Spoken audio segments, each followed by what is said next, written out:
Hey, salut tout le monde, ici Félix de Strigo. Aujourd'hui, je vais venir vous aider à comment vous connecter à l'appareil Hughes 4201.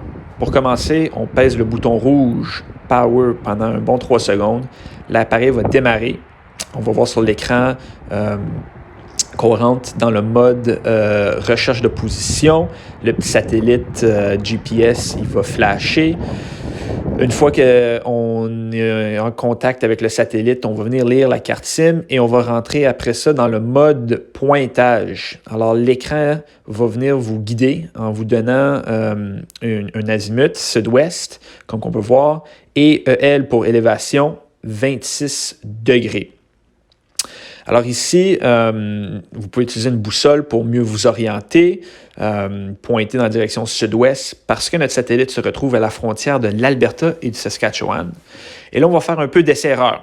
On va venir maximiser le pourcentage en bas à la droite qui représente la force du signal.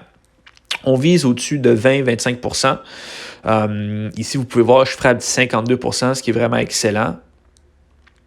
On peut aussi venir utiliser la charnière et une graduation d'élévation en degrés. Il y a une boussole derrière l'appareil, mais il y a tellement de pièces métalliques qu'on vous recommande de ne pas l'utiliser. Il y a aussi un petit guide, une fonction guide sonore avec le bouton à la droite. On peut le peser pendant environ 2 secondes et il va y avoir un son qui va venir nous guider à maximiser la force du signal. Une fois qu'on est content avec la force du signal, ça ne devrait pas prendre plus qu'une minute ici, là. Ce qu'on peut faire, c'est venir quitter le mode pointage en pesant le X pendant un bon 3 secondes jusqu'à temps que l'écran change, jusqu'à temps que l'écran nous dise « attaching ». Puis là, on va venir vraiment s'attacher au réseau, s'attacher au satellite.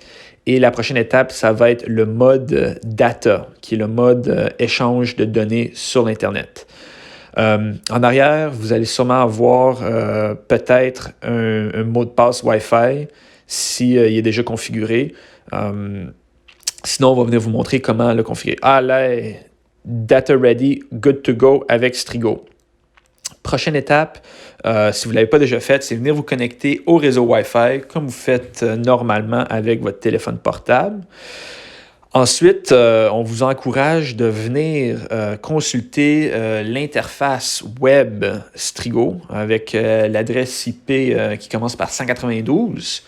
Ici, vous allez avoir plein d'informations intéressantes, entre autres votre azimut encore plus précis et l'élévation. Mais vous pouvez venir aussi consulter votre consommation de données. En bas, moi, ce qui est le petit logo qui ressemble à des escaliers. Ici, vous allez avoir l'espèce d'odomètre de votre appareil. Vous pouvez venir reset votre consommation de données et voir combien vous consommez pour votre activité. Il y a aussi un menu un peu plus détaillé à la droite. Vous pouvez venir voir ici la performance du réseau. On appelle ça le Service Quality Index. Puis ici, on vise au-dessus de 12. Quand c'est au-dessus de 12, il n'y a aucun problème. Tout va bien. Et finalement, pour finir, on va faire un petit test sur WhatsApp. Puis on voit que le message se transmet en 1 seconde et demie. Et voilà, comment se connecter en Strigo. Vous voyez, 3 minutes, puis c'est fait. Bonne journée!